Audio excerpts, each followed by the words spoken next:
setiap saya selesai beribadah, ada rasa takut sholat saya tidak diterima karena hati tidak khusyuk.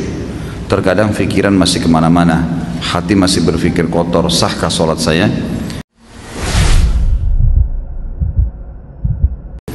Pertama tentu kita harus menyadari ya, setiap ibadah itu pasti digoda oleh syaitan untuk kita tidak lakukan maksimal, atau kalaupun kita lakukan maka berkurang pahalanya. Maka tentu saja kita harus bisa melawan itu, atau harus bisa melawan, tidak boleh kita diamin, tidak boleh didiamkan. Jadi cara melawan kiat-kiat melawan syaitan, pertama menyadari bahwasanya memang ada syaitan yang menggoda kita, membisikkan. Setiap bisikan negatif jangan diiyakan. Riak lah, mengkhayal ya, itu harus bisa dilawan. Yang kedua, kita belajar konsentrasi. Konsentrasi itu dengan tenang ya. Konsentrasi itu kan akan bisa didapat. Konsentrasi itu bahasa sederhananya sebenarnya sih tenang dalam melakukan sebuah perbuatan ya gitu. Jadi kita lihat orang-orang yang konsentrasi itu, kalau baca ayat tenang, kalau melakukan satu perbuatan tenang ya. Dia fokus sehingga memang maksimal dalam gerakan, dalam ucapan, penyampaiannya, tutur katanya, semua tertutur rapi gitu, tertata rapi. Itu semua karena memang dia coba ya konsentrasi di situ. Jadi kita konsentrasi dalam sholat, dan yakinilah dalam konsentrasi itu setiap gerakan dan ucapan akan ada nilai pahalanya di sisi Allah Subhanahu Wa Taala. Kan? Jadi kita harus bisa tahu itu. Ya.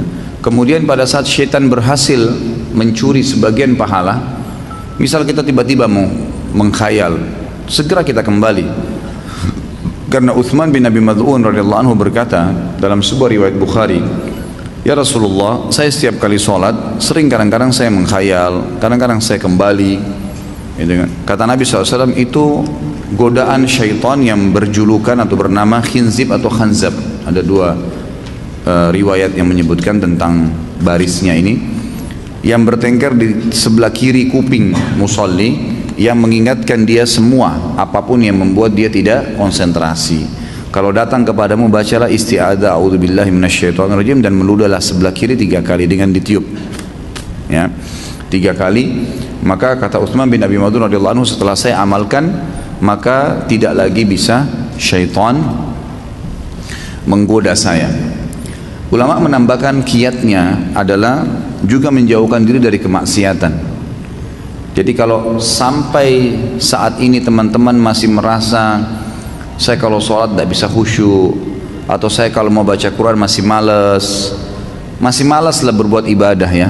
Selain godaan syaitan, juga ada penyebab faktor adanya dosa yang masih mengganjal. Coba antum muhasabah deh. Dosa apa yang masih saya lakukan nih dalam sebulan atau dalam seminggu, atau yang rutin lah dalam kegiatan sehari-hari dari pagi sampai malam. Dosa apa yang saya lakukan? Coba muhasabah, diingat. Kalau enggak, mungkin dalam minggu, dalam 1 minggu gitu kan. Mungkin dalam harian antum masih bisa ngontrol, tapi dalam 1 minggu apa nih?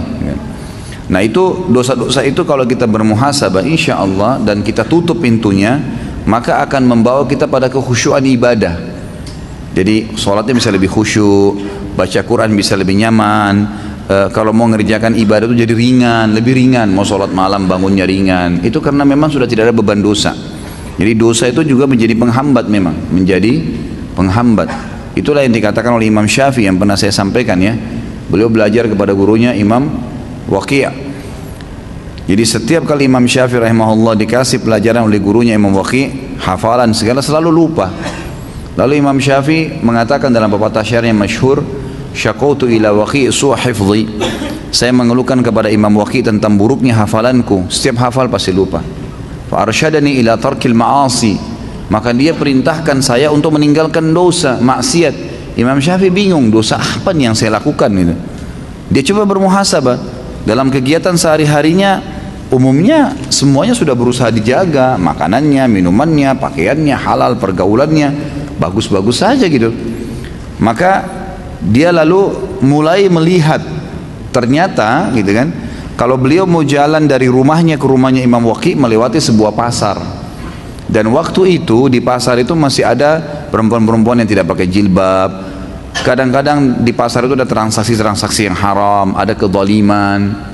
Maka Imam Syafi'i bilang, tinggal ini nih yang saya belum coba nih. Ini beliau cuma lewat ya di pasar itu, nggak mampir, nggak punya toko di situ, nggak ikut transaksi. Kemudian beliau bilang, saya ganti jalurnya, tadinya lewat di depan pasar, sekarang lewat belakang pasar. Dia nggak lihat pasar lagi, ke rumahnya Imam Waqi. Lalu dia hubungkan perkataan Imam Waqi setelahnya, wa akhbarani bi anna ilma nur wa nurullahi la yu'ta li 'asi. Dan disampaikan kepada saya bahwasanya ilmu itu adalah cahaya dari Allah, dan cahaya Allah tidak bisa dikasih, tidak bisa didapatkan kecuali pada orang yang bermaksiat. Dia bilang, setelah saya ubah jalur jalan saya itu, maka saya temukan kalau saya buka kitab, kata Imam Syafi'i, buka kitab, maka saya tutup sebelahnya, karena kalau saya buka sekira saya hafal semuanya, gara-gara meninggalkan kemaksiatan. Jadi memang dia bisa menjadi penghambat itu. Coba bermuhasabah, insya Allah dengan menjaga diri dari kemaksiatan, maka salah satu faktor untuk membuat kita bisa khusyuk dalam ibadah. Yang berhubungan dengan pertanyaan ini, ya, tidak boleh kita mengulang-ulangi sholat kecuali ada udzur syar'i, batal, keluar angin, tiba-tiba teringat belum wudu, tiba-tiba baru sudah sholat, sementara sholat asar misalnya ternyata baru terdengar azan, belum masuk waktu, berarti itu harus memang dibatalin. Tapi kalau hanya karena tidak khusyuk lalu diulangin, ini godaan syaitan yang lain lagi nih, karena ini perbuatan bid'ah. Nggak boleh ngulangin sholat yang sudah dikerjakan, gitu. Karena sudah dikerjakan udah nggak boleh lagi, ya tidak khusyuk, itu konsekuensinya, resiko kita. Makanya kita harus fokus, gitu kan, fokus. Masa teman-teman sekalian kalau diundang oleh wali kota datang, kita betul-betul mengatur kata-kata kita, bahkan kita khawatir kalau ada satu kata yang terpelintir salah gitu. Masa kita sama Allah Subhanahu wa ta'ala tidak bisa menjaga itu? Sudah ini cukup. Ini Masya Allah nih, jangan ditambah terus. Ini sampai jam 5 subuh kita nanti. Cukup akhi ya, cukup, jangan ditambah lagi. Tolong nanti didengar dulu, siapa tahu pertanyaan antum sudah dijawab. Jadi jangan diulangin ya, nggak boleh ngulangin sholat secara khusus, apalagi ya berhubungan dengan masalah sholat nih, nggak boleh diulangin kecuali ada udzur syar'i. Misal belum masuk waktu tadi, gitu kan, maka baru masuk waktunya ya kita batalin, kita sholat lagi. Atau sudah selesai sholat ternyata memang belum masuk waktu, atau tidak punya wudu, atau salah kiblat, hal-hal yang mendasar itu diulangin, gitu kan. Tapi kalau enggak, maka setahu saya nggak boleh, itu was-was ya. Apakah saya kena penyakit was-was? Ya jelas penyakit was-was, dan saya sarankan yang bertanya ini membeli buku yang pernah saya bawain, itu judulnya Bahaya Penyakit Was-was, dan di situ ada solusi-solusinya, terbitan Pustaka Tazkiyah, harganya kurang dari Rp20.000. Baca dan insya Allah mudah-mudahan poin-poin di dalam buku itu akan bisa memberikan jawaban kepada Anda. Salahkah jika seseorang memiliki sifat yang tidak disukai pasangannya, misal tidak romantis? Ya patokannya agama ya.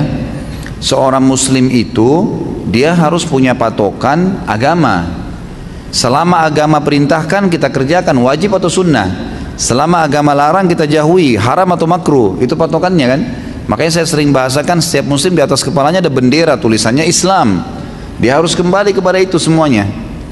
Substansial bahasan, sifat misalnya karakter, suami istri tidak romantis, tanya, romantis itu perintah agama atau bukan? Tidak romantis perintah agama atau bukan? Gitu kan? Jelas dalam agama kita disuruh romantis, cuman memang penjelasan romantis ini yang mesti dijabarkan. Banyak ikhwan dan akhwat salah faham nih.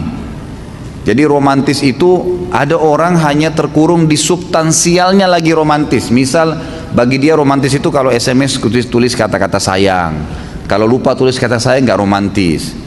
Ya, gitu. Tapi dia lupa nih, pasangannya kalau tidur sudah pakai minyak wangi, udah ngobrolnya enak, itu nggak romantis bagi dia. Romantisnya kalau tulis SMS dengan sayang, ini salah gitu kan. Itu salah satu cabangnya. Termasuk dalam agama kita, dalam bahasan ilmu tarbiyah namanya, ilmu pendidikan dan ilmu kejiwaan dalam Islam, keromantisan itu masuk di dalamnya adalah kalau pasangan bisa mengerti tentang keadaan pasangan, itu romantis. Misal pasangan kita lagi sedih, kita mengerti, dan itu pada saat itu kita malah menghiburnya, itu romantis tuh. Yang orang tidak pikirin tuh, karena selalu pikirannya romantis itu hanya kalau bercumbuan, hanya kalau ketawa-ketawa. Enggak, suka duka selalu bersama itu namanya romantis, gitu kan. Jadi pada saat pahit pun keadaan pasangan kita lagi sedih, kita lagi ada keperluan, ya sudah kita redam kemauan kita. Baru saya bilang jangan ditambah. Baik, karena orang tua kita hormatin. Jazakallah khair. Jadi fahamin itu definisi romantisnya dulu. Ya. Tentu ini saya berikan poin ini dulu ya. Artinya coba lihat ke semua lini kehidupan. Dan kadang-kadang ada hal-hal yang membuat mungkin misal suami lagi pusing dengan pekerjaannya, utangnya banyak, mungkin orang tuanya bercerai, apalah masalah-masalah yang dihadapin sama dia gitu kan. Mungkin di tempat kerja ada masalah yang sedang dihadapin, mungkin dia diberikan tugas-tugas yang beban berat. Sementara istri di rumah butuh, dia masakannya pengen diicipin sama suaminya. Suaminya pulang telat karena kelaparan di jalan, makan di pinggir jalan. Sudah lapar, sudah nggak tahan lagi. Baik, alami seperti itu. Kemudian dia pulang ke rumah, istrinya bilang makan dong. Aduh, saya sudah kenyang tadi. Nah, patok saya sudah makan. Di sini keromantisan yang terjadi adalah kalau istri mengatakan ya sudahlah nggak apa-apa. Itu termasuk romantis. Atau si suami mengatakan, baiklah saya makan sedikit ya, tapi memang saya sudah kenyang. Cuma supaya tidak mengecewakan kamu saya makan, gitu kan? Dimakan sebagian. Kita bagi dua ya, gitu kan? Kan begitu. Itu masuk dalam romantis. Jadi kita mengerti keadaan pasangan adalah bagian daripada itu. Ini satu sisi. Sisi yang lain, memang teman-teman sekalian, orang berumah tangga itu, kata para ulama, syaitan akan berusaha mengangkat keromantisan itu. Orang kalau suami istri, walaupun pasangannya itu bersih, wangi, seringkali dibuat males gitu. Seringkali dilihat sama dia sesuatu yang biasa saja, gitu kan. Tapi kalau sama pacarnya biar nggak sikat gigi mau dicium, gitu kan. Kalau pasangannya sudah bersih nggak mau, ini gimana ini? Haram. Syaitan hiasi di sini, karena syaitan itu bisa meredam syahwat, bisa memberikan syahwat, bisa membuat orang marah, bisa membuat orang tidak marah, gitu kan. Bisa kadang-kadang orang cuman duduk sebentar dibuat menghayal apa sama syaitan, bisa tiba-tiba syahwatnya bangkit seketika, gitu kan. Maka syaitan bisa menguasai. Makanya kita selalu beristiadah, gitu kan. Istiadah, auzubillahi minasyaitonirrajim. Dan ketahui bahwasanya romantis bagian daripada ibadah. Ibadah itu. Jadi kita baik dengan pasangan, gitu kan. Kita ramah dengan dia, kita ingatkan kalau dia salah. Itu semua bagian daripada keromantisan dan termasuk tadi pengertian terhadap keadaannya. Adakah cara untuk menarik kembali janji atau nadar yang telah terucapkan oleh seorang? Misal, dulu pernah janji sama Allah untuk tidak mencuri lagi. Kalau mencuri lagi, tindakan apa ini?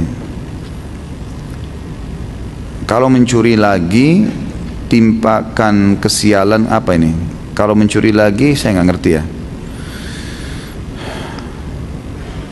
Baik, sebulan setelah janji itu dia mencuri lagi dan benar tertimpa sial, gitu kan. Bagaimana caranya agar kesialan itu bisa hilang? Saya tidak tahu ya yang dimaksud kesialan ini seperti apa. Tapi yang jelas kalau dalam bahasa agama kita, al-jaza min jinsil amal, kata Nabi SAW. Balasan akan datang sesuai dengan kadar perbuatan seseorang, gitu kan. Dan ini sudah salah satu dosa besar pernah kita bahas masalah poin itu. Balasan akan datang sesuai dengan kadar perbuatan seseorang. Tapi saya tidak ingat urutannya. Yang jelas panjang lebar saya jelaskan waktu itu. Kalau kita menggibah, kita akan digibah. Kalau kita mencuri, kita akan dicuri, kan gitu. Itu umumnya. Jadi jangan heran setelah antum taubat pun tiba-tiba kita digibah. Coba muhasabah, mungkin dulu sebelum mengenal sunnah masih sering menggibah orang. Maka ini efek jerahnya, gitu kan. Udahlah pembersihan dosa, sabarin aja. Ya sudahlah, alhamdulillah ya Allah, mudah-mudahan kau jadikan ini pembersihan dosa saya. Udah nggak usah ikut-ikutan, sibukkan diri dengan membaca Al-Quran tentang kegiatan positif. Seperti itulah ya. Nah saya tidak tahu yang maksud sial ini seperti apa. Tapi kalau balasan atas pencurian memang ada.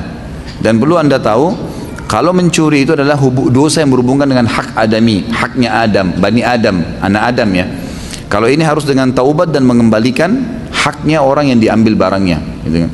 Kalau dia melakukan perbuatan dosa, mencuri atau yang lainnya, tetap dia harus taubat lagi. Kemudian dia menghubungkan, kalau dosa dia karena untuk Allah, hubungan sama Allah saja, seperti orang berzina, orang tidak sholat, orang tidak zakat, ini berhubungan dengan ya Allah SWT, dia taubat. Dia taubat cukup insya Allah, taubat nasuha dengan 3 syaratnya, meninggalkan dosa itu seketika, menyesal dan tidak berjanji sama Allah tidak akan mengulanginya. Yang kedua, kalau dia dosanya berhubungan dengan manusia, maka harus bertaubat sama Allah dan diikuti dengan mengembalikan haknya, harus seperti itu ya. Insya Allah kalau memang dia sudah mengembalikan haknya orang ini, dia akan dimaafkan oleh Allah Subhanahu wa taala. Walaupun orang itu masih marah, yang penting kita sudah berusaha. Ada orang pernah kita gibah, kita sampaikan, maaf ya, saya dulu tidak ngerti agama. Sekarang saya baru paham, ternyata tuh nggak boleh. Saya pernah menggibah kamu, maafin saya. Oh, saya nggak mau maafin kamu. Nggak apa-apa, yang penting kita sudah bilang. Yang penting tulus meminta maaf, walaupun dia belum maafkan, insya Allah sudah diampuni oleh Allah SWT. Asal kita tulus. Cuma yang jadi masalah kalau kita belum menyampaikan maaf, karena dia masih punya hak secara hukum agama. Kalau yang dimaksud adalah ada cobaan datang karena perbuatan dosa kita lakukan, ya perbanyak istighfar, dan kita harus tahu itu adalah pembersihan dosa kita. Kalau yang dimaksud sial ini mungkin ada sesuatu yang menimpa dia merupakan cobaan, insya Allah akan terangkat setelah dia taubat nasuha.